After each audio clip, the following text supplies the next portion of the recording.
Good afternoon, everyone. I am Professor Prasad Rao, Board Member and Dean, School of Commerce and Management, Mohan Babu University, Tirupati, Andhra Pradesh. Friends, before we start the topic, that is NIRF, how it is a strong marker for the university quality. Almost 1,000 plus universities in India are aspiring to be part of the NIRF ranking process and try to score better than their previous year's ranks. There is a need to examine how NIRF blanket evaluation methodology is happening. Here with us, Professor Praveen B. Malla, who is an expert and a thought leader in management education, going to share his thoughts, insights amongst us today. Before I invite the guest, I wish to introduce the Association of Indian Management Schools. Friends, in the annals of management education sector, 27th August 1988 should be remembered as a great landmark, as it was on this day the Association of Indian Management Schools aims, a highly impact-making networking body, was born. It has the strong support of about 550 high-ranking business schools as its members and is one of the largest networking bodies in the world. It's an umbrella organization for the management institutions. AIMS has been involved in protecting the interests of the management institutions from the vagaries of restrictive governmental regulations, professionalization of management education, creation and dissemination of management-related knowledge through its various activities like roundtables for deans, directors, faculty, student development events, organizing conventions, national and international level seminars and workshops, publication and distribution of AIMS Journal of Management, and funding of research projects and financial assistance also. Of late, there has been a spurt in diversifying into new activities for the benefit of the deans, directors, researchers, faculty, and students in the shape of inspiring young leaders and knowledge-sharing sessions, at least one each every week. These new initiatives are fascinating to many faculty and young minds of the students. Friends, it is an honor for all of us to have Dr. Praveen B. Malla with us. Dr. Praveen is a result-oriented leader with 2 decades of track record in highly competitive industries. He is a turnaround specialist with demonstrated evidence of reviving failed projects. He is a leader with cross-functional experience, and he has the ability to connect the dots across the complex challenges. He has excellent interpersonal and management skills. He has hands-on top-notch experience in nurturing innovation ecosystem in a large-sized organization. Top quality experience of managing a world-class, globally awarded Techno Business Industry Journal, award-winning thought leadership marketer. His deep experience in contemporary learning and development pedagogies, thought leadership, content, that is B2B marketing, and higher education advisory. He has a top exposure to designing contemporary curriculum both in the higher education and executive education space. He is a star-rated workshop facilitator for both academia and industry. He is an author of book on corporate governance. He is a visiting professor. He has excellent mix of industry and academia experience. Earlier, he worked for companies like Aptech, Times Group, and Infosys. Over the past 10 years, Dr. Praveen has been a strategy and innovation consultant operating in the IP-driven space. Dr. Praveen in addition being a successful consultant, is also associated with multiple universities as a visiting professor, adjunct professor, or strategy advisor or innovation consultant. In fact, he has helped me when I was the dean of a business school on the strategy. Today, that business school is reached a considerable level, and he is the backbone of that institute to become very, very highly repetitive. Incidentally, he was also on the advisory role of our institute earlier. Now he has been working for various institutions, not only within the country, even outside. He is the managing director of Lemon Bridge Consulting and Innovation, working Central Asia apart from Indian operations. His areas of expertise include learning and development, strategy and direction setting, thought leadership advisory, innovation management, business research, finance and budgeting, team building and goal setting, contract management negotiations, managing distributed teams, sales and marketing, content production and management, brand building, scorecard development and management. And he is also very strong at strategic alliances and market analysis.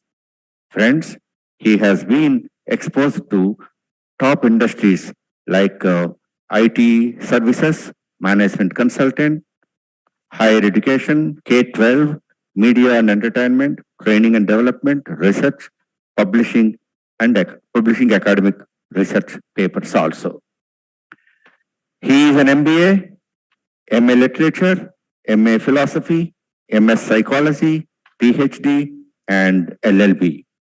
The other credentials include he has published more than 50 research papers in top-class reputed journals, both at national and international level. He has been a board and advisory positions in various higher learning institutions. That is the reason why I have invited Dr. Praveen Malla to share his thoughts and insights, how NIRF is going to impact the institutions and how an institution itself can prepare its own way to meet the standards and the expectations of the NIRF. Because everybody wants to become top 100 institutions of NIRF because of so many other advantages.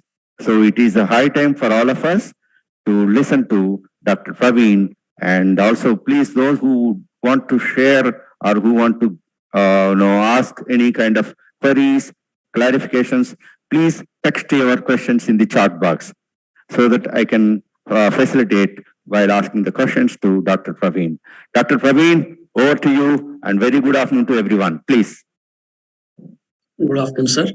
I hope I'm audible to all of you there. Yeah, you are audible, Praveen. Okay. So for those of you that don't know, Professor Prasad Rao was my professor about 30 years back. I was a student, and it is actually a privilege. Whenever he invites me, I find it a privilege. I feel good. And today I'm going to talk about NIRF.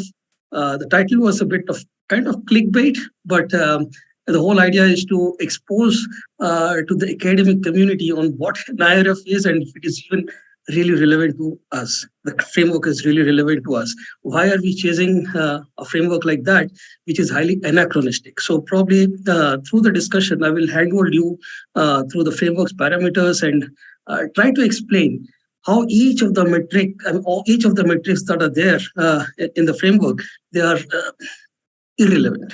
They are irrelevant. So obviously, yes, there'll be more questions than a solution. Towards the end of the presentation, probably we'll have too many questions to ask. We'll try and see if we can address each. We have to collaborate and try and see if we can address these queries. And it is incumbent upon us as academicians, or I'm a semi-academician, I'm not a full-time academician, but it is incumbent upon us to work together to create a framework which is relevant for the Indian higher education ecosystem. So without much ado, and before I start, I would also want to say if the profile of the introduction itself is too long of the presenter, it cuts away from the presentation itself. Having said that, let me share the presentation and let's go ahead. Okay, so what we'll try and do is try and understand what is the relevance of NIRF in the Indian higher education ecosystem or to the Indian higher education ecosystem. Okay, and why are we obsessed with ranking? In last 15, 20 years, we have seen a huge obsession of our universities uh, to get into the ranking system, be it THE, be it QS, and now NIRF. We're all chasing something. It's a wild goose chase. Why are we obsessed with ranking? Obviously, there are lots of benefits. There are lots of advantages. Some of them are like, well, it creates a pull market.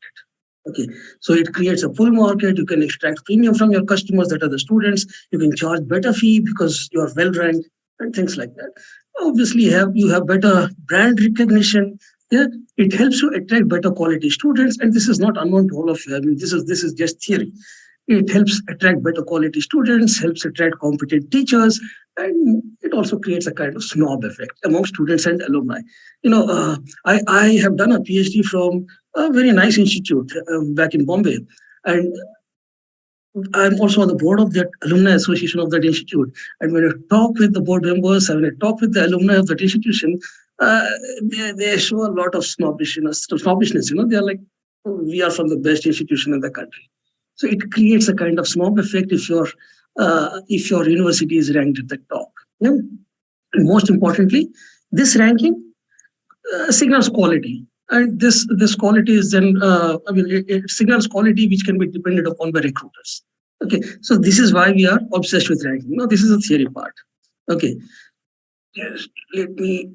Okay, so universities, by default, even without getting into a comparison game, without even competing with other universities, without even competing with other peers, they can still improve. They can still improve their performance. They can still do better in their performance. But you need talking points. You need talking points. You need talking points because you want to say that I am better than that university, or that university is worse than my university.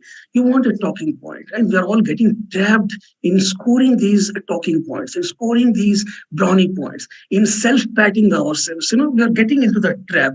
Is that trap being, is NIRF helping us with that trap? Yes, it is. Yes, it is. So we'll discuss that. Okay, so one wonderful study that I have, research paper that I've gone through was by this lady called, researcher called Boyajieva. Okay, she says that, well, ranking has a lot of strengths, but then the weaknesses far outweigh the strengths. So she says that ranking has led to commodification of higher education, which all of us know. Okay, and there is an increasing circle of distortion. I mean, information is pervade, it is supplied, but there is a lot of distortion. And especially so in the case of NIRF, where most information is not verified. Yeah. So there is a lack of agreement of quality. There is always the systemic biases that ranking system has, or ranking frameworks have. And then we also always undermine meritocracy through these rankings. Okay. Very recently, I guess the gentleman that won Nobel Prize in physics. Okay, we have seen that he has less number of citations than most physicists, and yet he ended up winning a Nobel Prize. So if people like him, okay, that have a lot of merit, do not fall in the scheme of in the ranking scheme, they are always thrown out as outliers, but yet someone recognizes them. Yeah. So let us anyway get back to the frameworks. Understand the frameworks for our NIRF framework. Let me just this yeah, just please. Yeah. NIRF has a couple of drawbacks.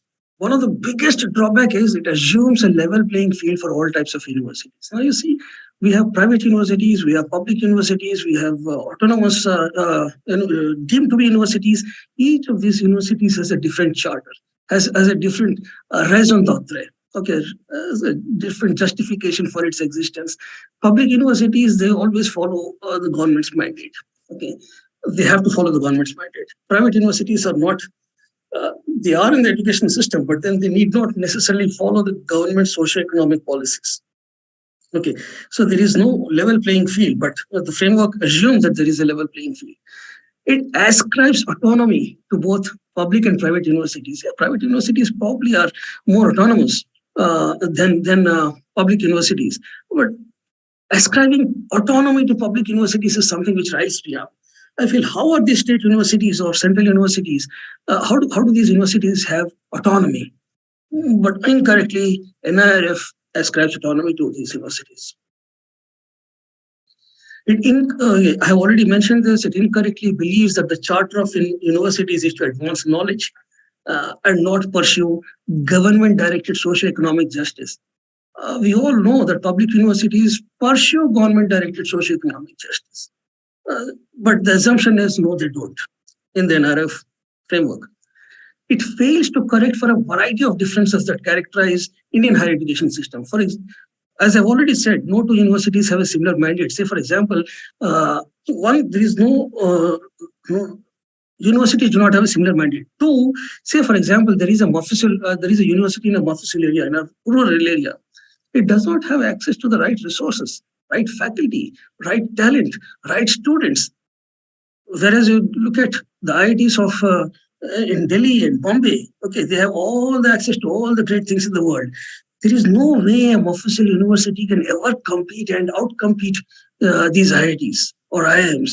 Okay, so NIRF is not correcting for the differences. It assumes that the differences do not exist. And most importantly, rankings are all based on self-declarations.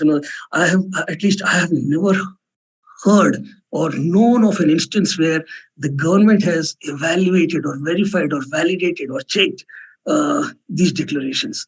You could write anything and then it could be ranked. Yeah. Let me set the context for Indian higher education ecosystem. All of you are aware that we have more than 56,000 HEIs, higher education institutions in the country, 1,000 plus state and central and private and deemed to be universities in the country. 54,000 plus colleges. They could be colleges with potential for excellence, colleges that are affiliated to universities, and so on and so forth. And then there are 100 INIs, more than 100 INIs and IHLs. Okay, institutions of national importance. Okay, and institutions of higher learning. Now, these INIs and IHLs and the institutions of eminence, they are looked at from they are funded. They are given a lot of privileges that the other state or central government universities do not have, or the private universities cannot afford to have. Okay, so the point is we have a huge ecosystem with so many categories of universities, so many categories of HEIs, each category following its own mandate, each category following its own goals. And yet all of them are pooled in the same bucket to evaluate, okay, and rank them. Okay. Public universities are mission-driven. We all know that. Public universities are mission-driven, right?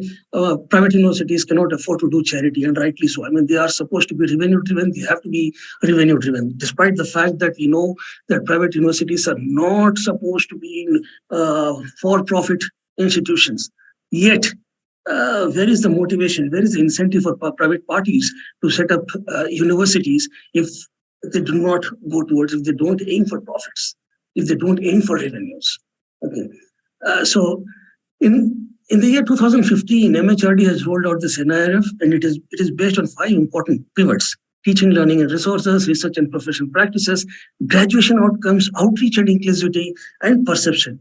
Now, in the following slides, I will explain to you why each one of the metrics under these pivots are wrong and are not applicable in the Indian context at all.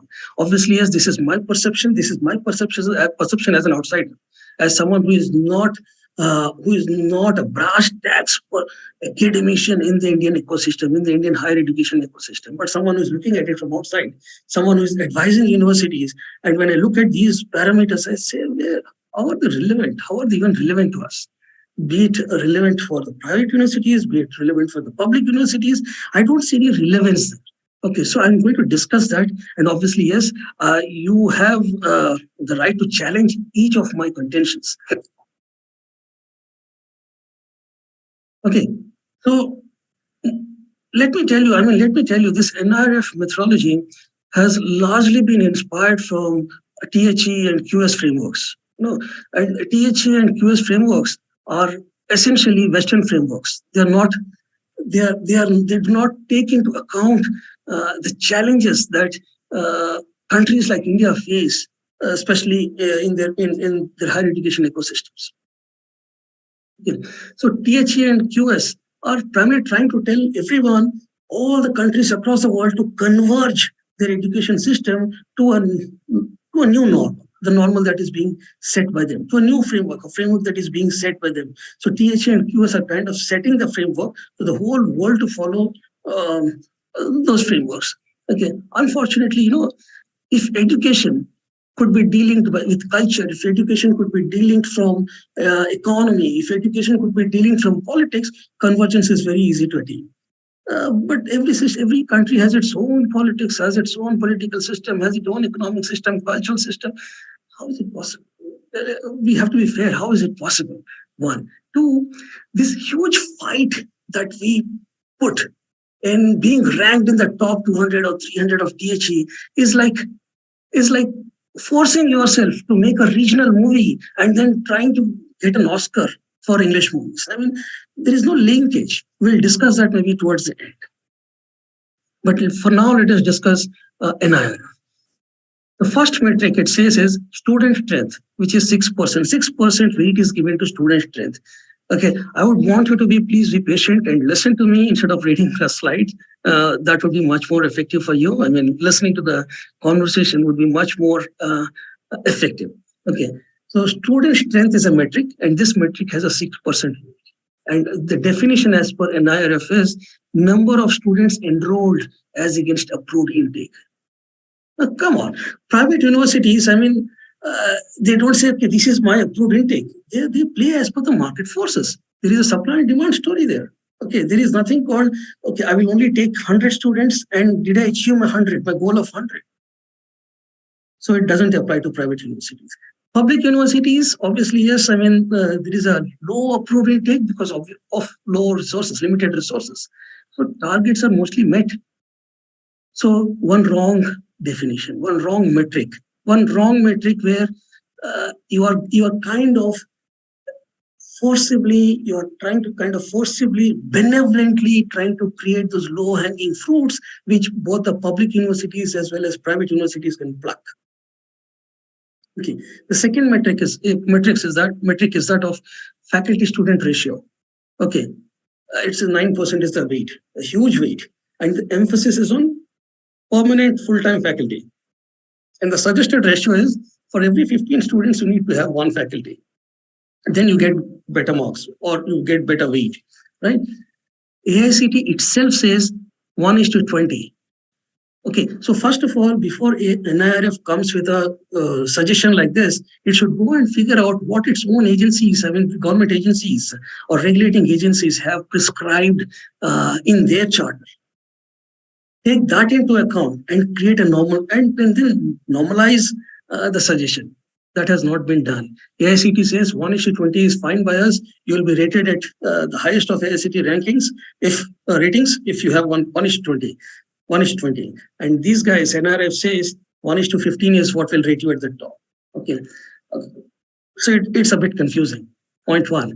Point two, public universities, they're always running with a 35% faculty shortages. In the last 10, 15 years, you see there's a 35% faculty shortage. Okay, sanctioned faculty strength is not hired. There is ban on freezing. And then still you expect the public universities to have 1:15. How is it possible? Let us be rational in what we asked for. Private universities, qualified faculty are unwilling to relocate to non-metro, non-town locations because of absence of replacement employment market for them. So what happens is the private universities, I'm talking about private universities in the smaller locations in the country, especially the rural locations of the country, they hire whoever they get. There is a huge challenge of hiring the right kind of faculty. And just imagine if a private university hires 1:15, where will it get funds to run its show? Okay, so this is the second metric, which is again not in consonance with the ground realities of our Indian education system. Okay, the third one is faculty quality. definition is percentage faculty with PhD and faculty experience in years. Okay. And yet, at the same time, NRF says that if a visiting faculty member teaches 2 courses across 2 semesters in a year, he or she will be considered as a full-time faculty member.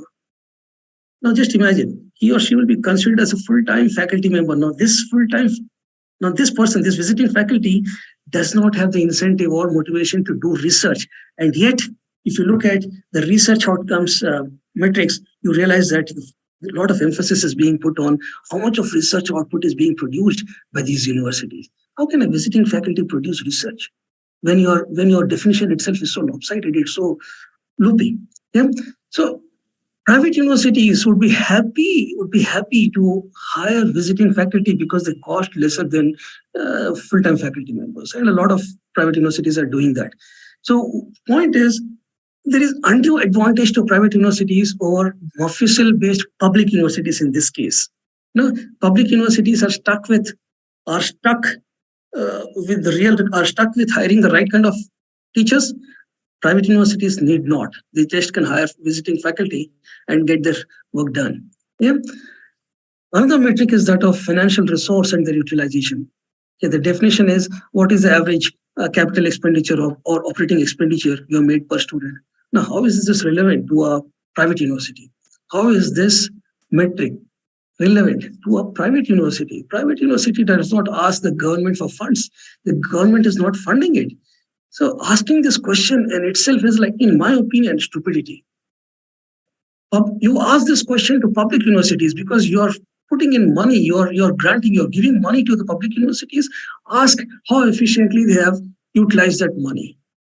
Why are you asking this question to a private university? They are nowhere related to your financial resource and utilization. They can increase their financial resources. They can fund they can improve on the funding. They can reduce on their utilization. That is none of your concern. The framework should not even bother about it. Okay, so these are 4 metrics within that teaching, learning, and resources parameter. All of them irrelevant, anachronistic. Okay. Now, research and professional practice, they have given 30% weight to it, and publications 21% weight, and definition is number and quality of publications.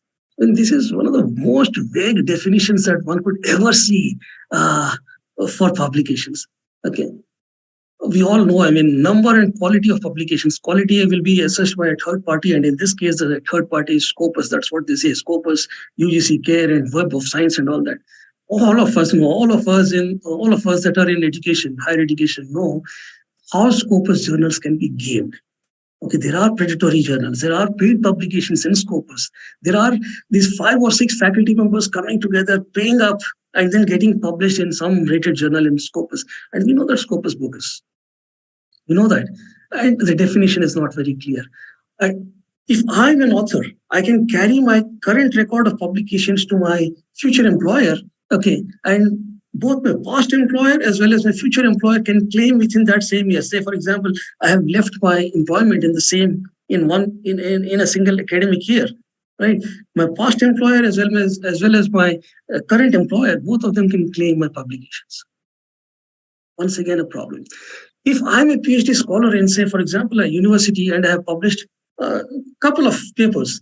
Okay, my parent university where I have done my PhD is accounting for it, and it says that, well, these are our publications. And when I go to some other university and get employed as an assistant professor, that university also claims, saying that this is our publication.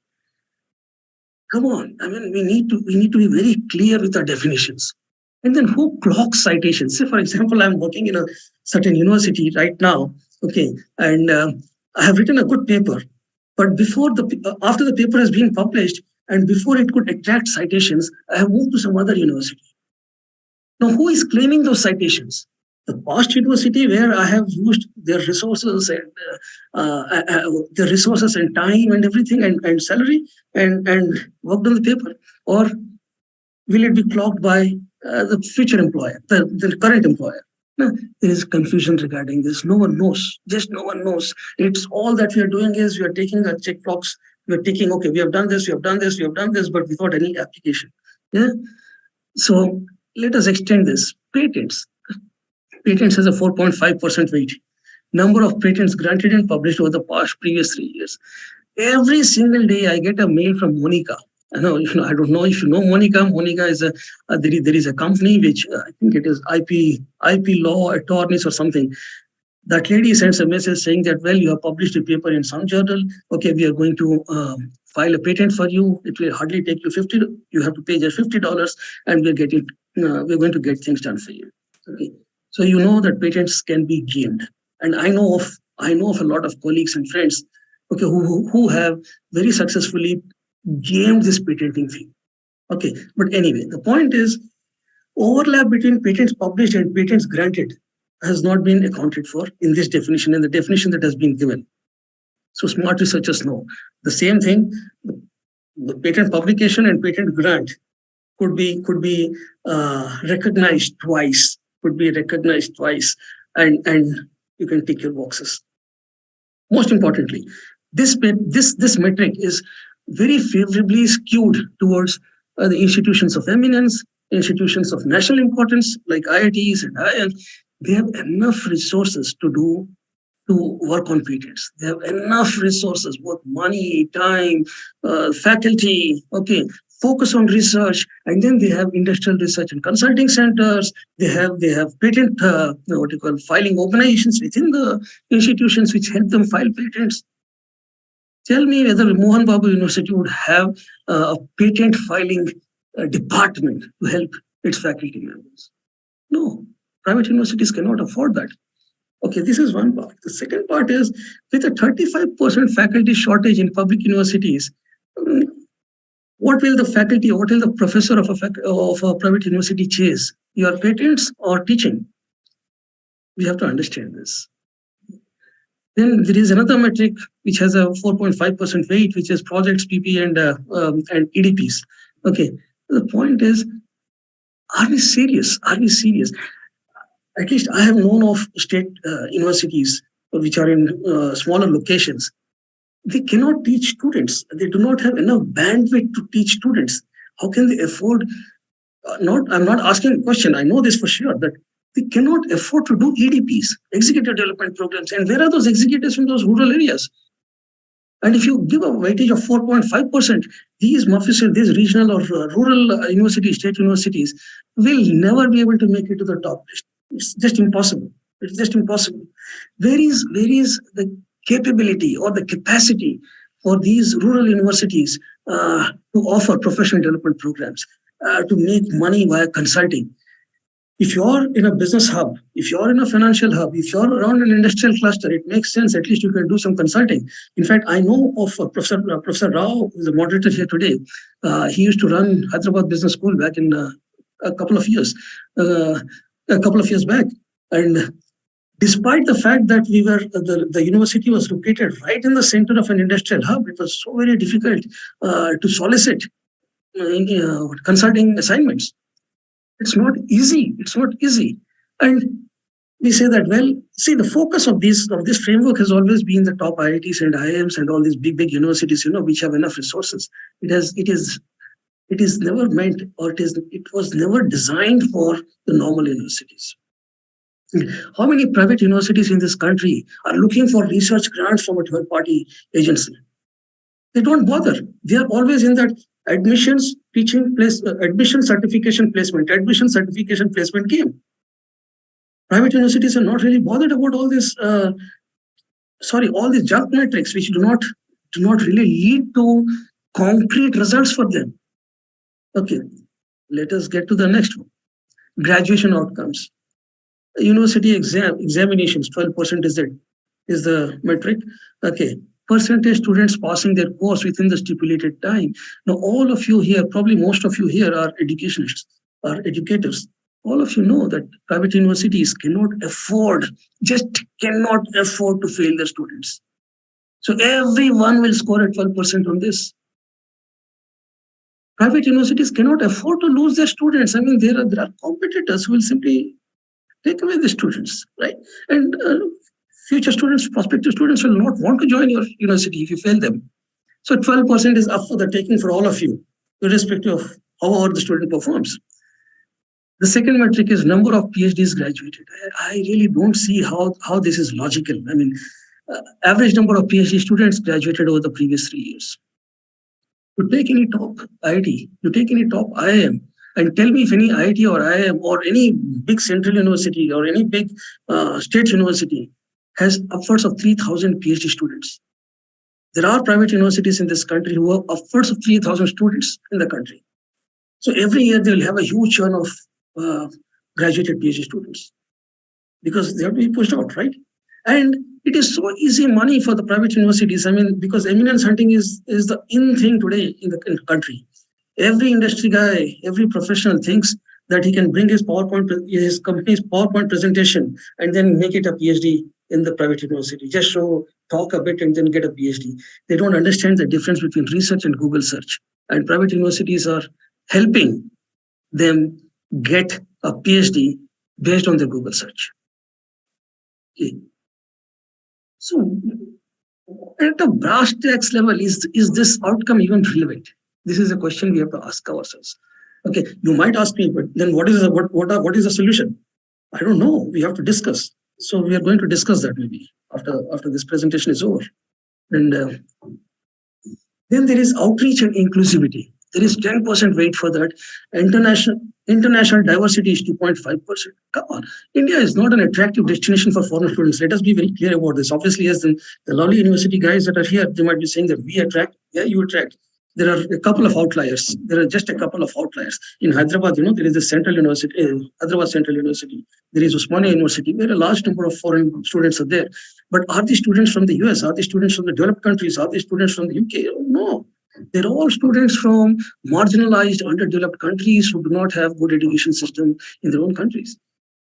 Okay, so fine, you have international diversity. There is no question on that. I mean, some universities are encouraged. Say, for example, Osmania University, if I'm not wrong, has more than 2,000 foreign students. A large majority of them, not a large majority of them, probably each one of them is from Africa, from different countries of Africa. Okay. I'm not denigrating, but what I'm saying is India says for international diversity to happen, let us face facts. First of all, the country itself has to be attractive for foreign students. The quality of education has to be really good for international students to come. Second thing, the city where the university, city or town or whichever place the university is located should be good. Okay, should be attractive.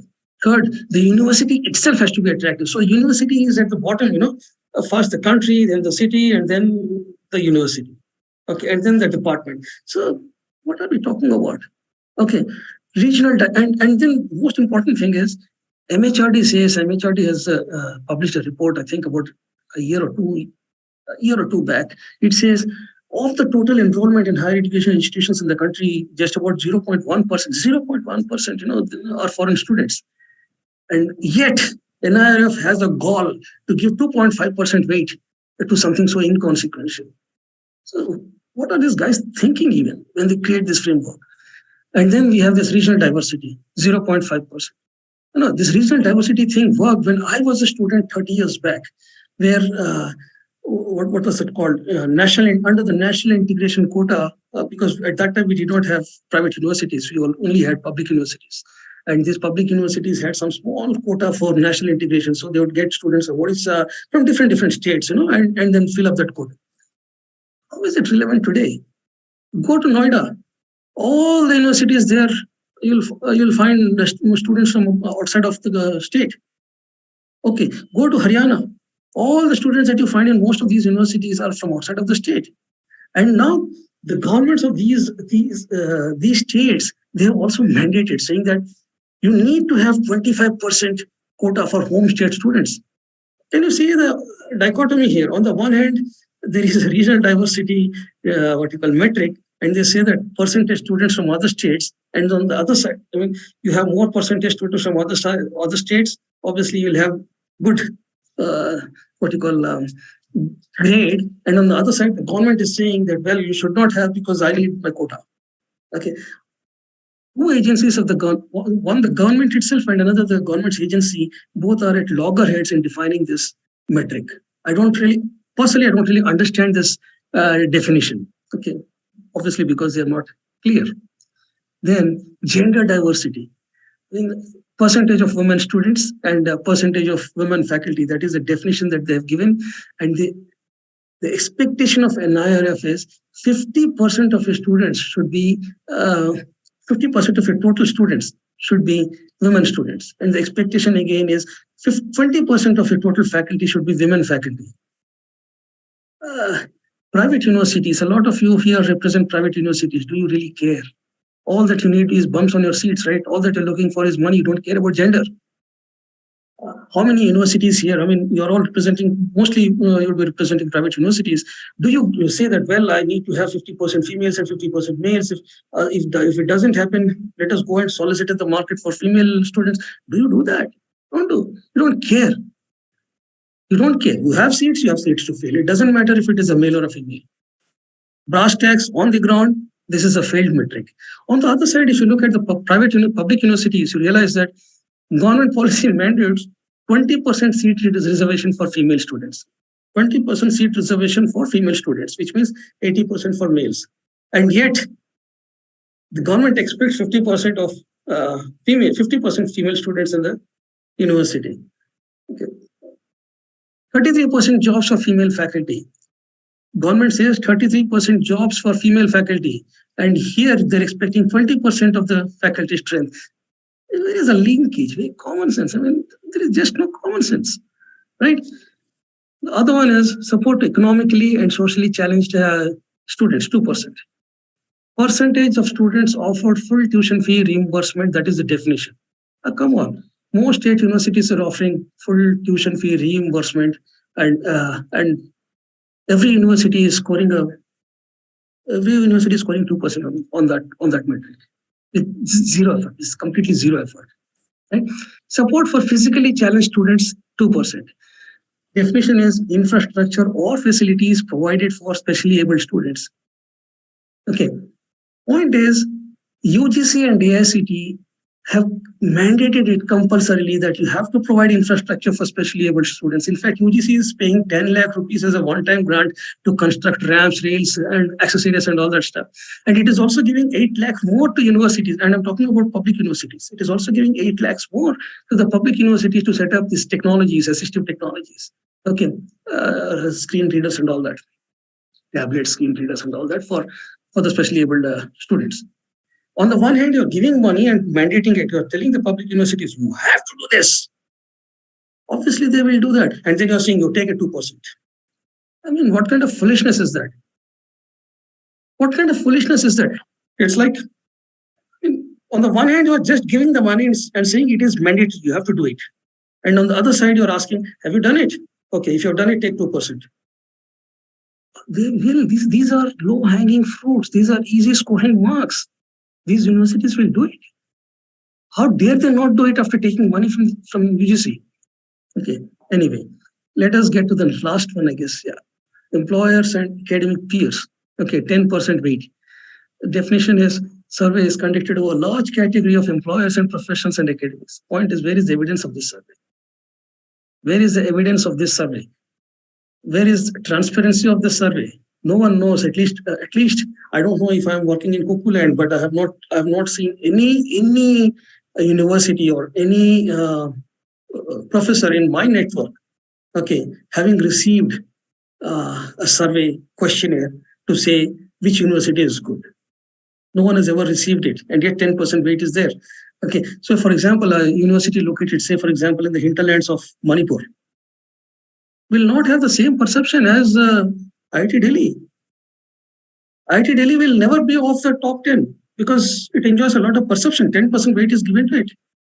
Right? Universities that are located near industry clusters or business hubs or places where employers are there, industries are there, they will enjoy better reputation than probably, I don't remember the name of the university, some Guna University in Visakhapatnam.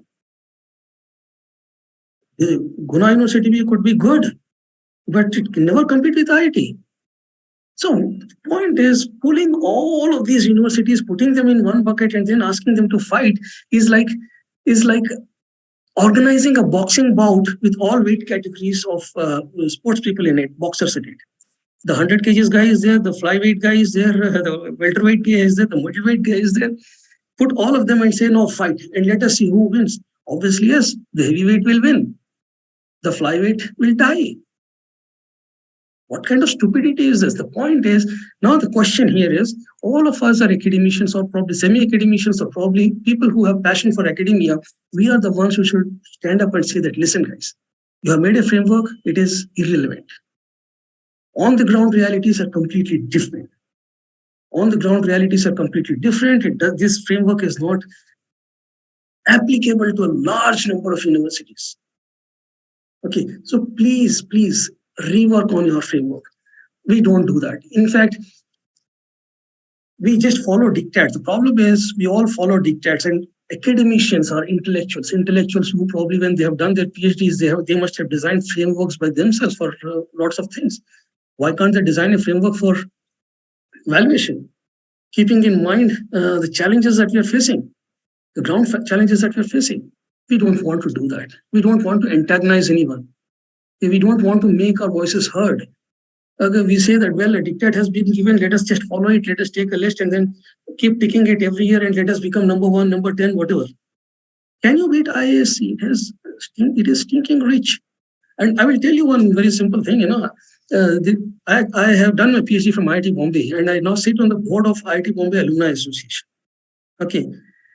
I can give it to you in writing today.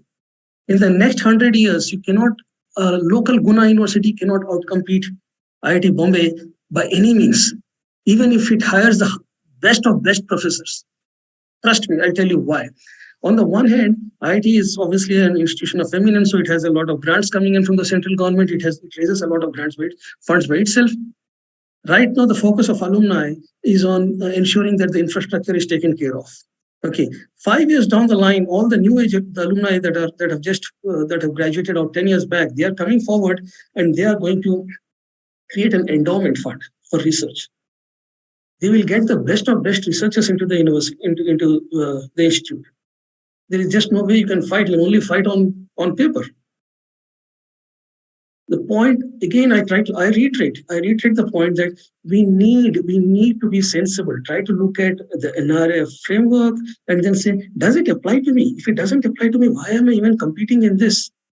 Why am I competing in this? It's like all animals being put into the river, okay, into water, and they're being asked to swim.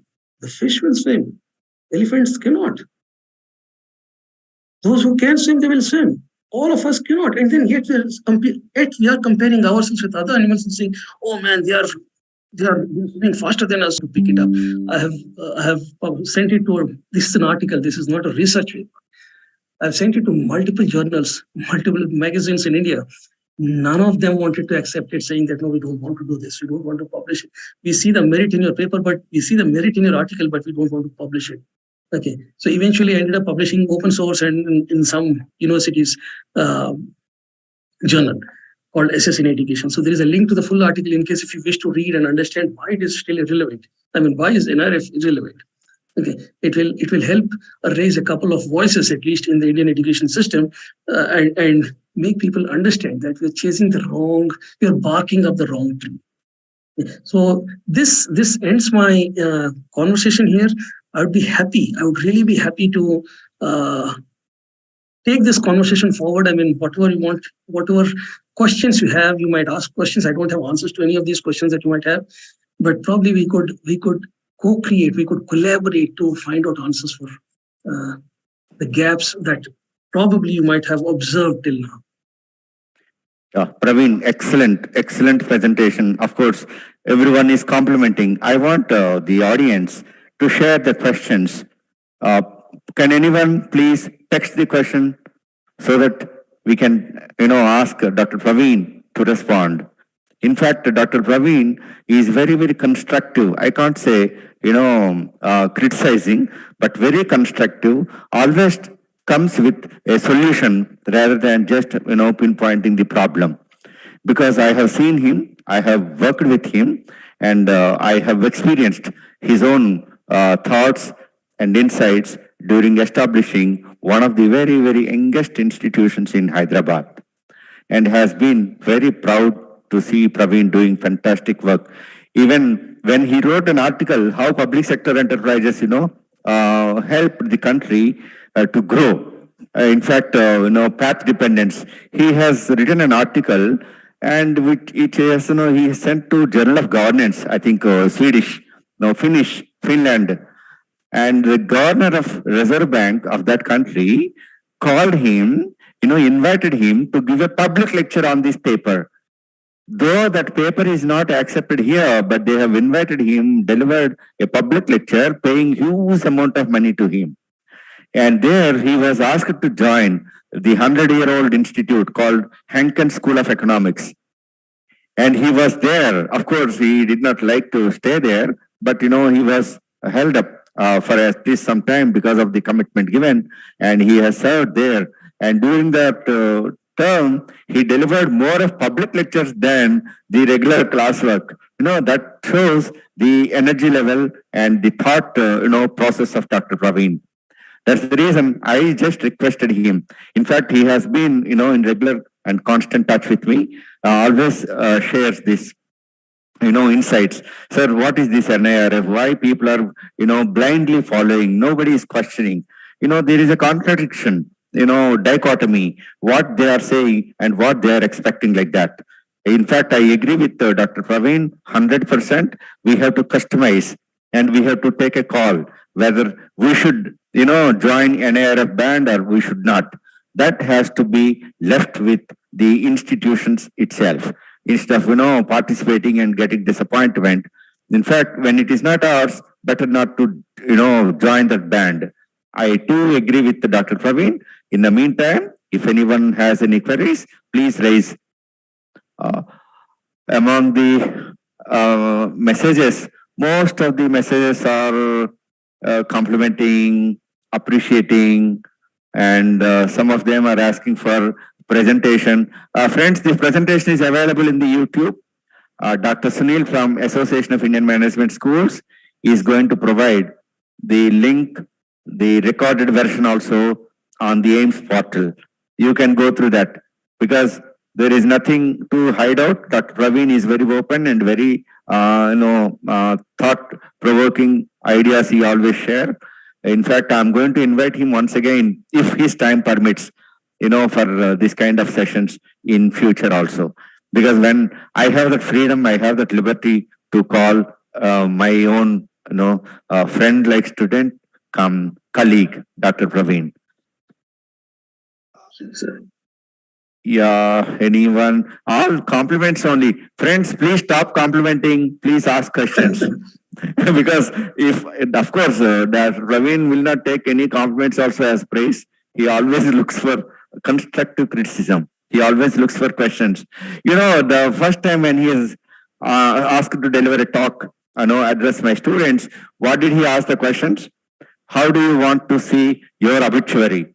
People were stunned. People were surprised. How can I write my own obituary? Messages after, going to reach the heaven or God. What way you want to be known, among the circles in the society, like that. That's the kind of, thought process. In fact, he's the one who has actually mentioned that any companies, idea-based companies will not survive longer. That is what happening. Uber, Ola, Airbnb or Oyo, all even Paytm, they're all, not making so much money. Started with huge, even Flipkart, Amazon, any e-commerce site you take. Most of them are in the same band. Long back, maybe I think 10 years or 9 years back, Dr. Praveen was talking about these things. Even today, it is proven. So it is not to boast about, Dr. Praveen, but it is a fact. We have to think, maybe in Bloom's taxonomy, we talk about, lower order lots and hearts, lower order thinking skills and higher order thinking skills. That higher order thinking skills we need to inculcate among the students. But how many are ready? Yeah, there is a question from Dr. Chaitanya. What are your what are the two cents? Yeah, I know. I know where Chaitanya is coming from. I can understand what he's talking about. He's asking for. Chaitu, your question is answered. Yeah. I feel in my personal opinion, I feel that liberal arts is the future. In my opinion, knowledge, the future of knowledge is at the intersection of disciplines, is at the conjunction of disciplines. You cannot just go too deep. You also need to have that breadth. It's like a spine and shoulder. You have the spine which is deep, you have shoulder which is broad. You need to be able to have that depth as well as breadth. Liberal arts offers that privilege to students. Okay. So the future of knowledge is at the intersection of disciplines. Unfortunately, the country is not recognizing liberal arts. Country is not recognizing liberal arts as an opportunity to grow. Country is only because of our parenting system, because of the way we look at opportunities. Everyone wants to become an engineer. Everyone has to become a doctor. If none of these two, then become a lawyer. Okay, that's it. Liberal arts is the way to go. And I know I am very close friends with a couple of VCs in the liberal arts space, and I know what they're doing. But unfortunately, it has not achieved it has not accomplished or not received the kind of respect it should otherwise have. And friends, we also have one more, one of my colleagues, my friends, Dr. Subhranshu Shekhar Sarkar. He is from Tejpur University. It is one of the top 5 universities in NIRF. In fact, Government of India has, given some kind of grant or kind of, financial assistance to allow them to travel across the world. That kind of incentives are grabbed by only few. We cannot generalize that, as Dr. Praveen was mentioning. We cannot judge the quality of the institutions, in the remote areas, the rural areas, or, tier 3 cities, tier 4 cities with tier 1 cities. Even today, if you go to NCR, you can find, almost all, parts of the country are representing. And Asian countries are also there, Arab countries, African countries. There are so many marginal, income countries. They are coming and taking their education. But I could hardly find people from UK, US, even Australia, New Zealand, even that kind of countries also. It's very difficult to find people from other countries to come and do their education here in the country. In fact, there is around 7.54 billion US dollars. The other countries are making from Indian students who are going abroad. Out of 44,000 odd students going abroad, and you know how many students we are able to attract? Just 3,400 odd. And that too, these marginalized countries, not from everywhere. So we have to, grow. Our education system should be more, vibrant, more accurate, more professional, and more productive and more attractive. Then only internationals of higher education, from both the ways. It should be a two-way communication. Unfortunately, it is so far happening one way. Yeah. So this comment by Professor Subhranshu, you just mentioned is from Tejpur University. Yes, I completely agree with you, Professor Subhranshu. I know of institutions that do reverse engineering, that are actually doing reverse engineering, taking all the right boxes to be in the top. Okay. And this kind of disincentivizes, demotivates the good universities to participate in this ranking process. But unfortunately, they say if you're a public university, you are forced to participate. And if you're a private university that have very demanding promoters that do not understand the complexities or the vagaries of this ranking process, they force you to participate.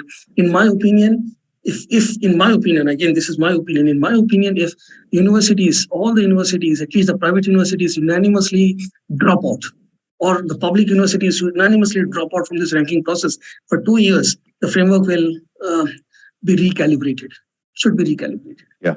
Dr. Praveen, one more question from Mr. Chaitu again. How, do we impress upon university developers, that is founders, promoters, fund HEIs to be mindful of differentiation, not fall trap for market forces? No, Chaitanya knows this very well. We cannot do this. Yeah. So he knows it pretty well. It's very difficult in the Indian context to ask a for-profit promoter who masquerades also as who is masquerading as the owner of a not-for-profit university. It's very difficult to impress upon them that you should not fall into this trap. Now, let me give you one example. I mean, NIRF is just one ranking, right? It's one ranking agency. Then all these universities also go to other ranking agencies like THE and QS. And then they also go and buy rankings from the business standards, business worlds, the economic times of the world. Okay, I've been in media industry, so I can tell you, I mean, how rankings are sold and bought. Okay, and then what is the fun in saying, what is the fun in getting an award which categorizes you as the best emerging business school in the southern region of the southern district of the southern state? It's noise. It's noise. It's noise. So we have to go and talk to the promoters, saying that how is it helping you? And let us try and understand. Most of our universities are location based. Most students that come to this university would be from in and around that location. Okay, unless you are in Haryana or else you are in Noida, it's very difficult to get cross-state students. So what is the fun in getting ranked in NIRF when you are not able to, when you don't want to cater to students from outside of the state? Thank you, Dr. Praveen, for wonderful insights.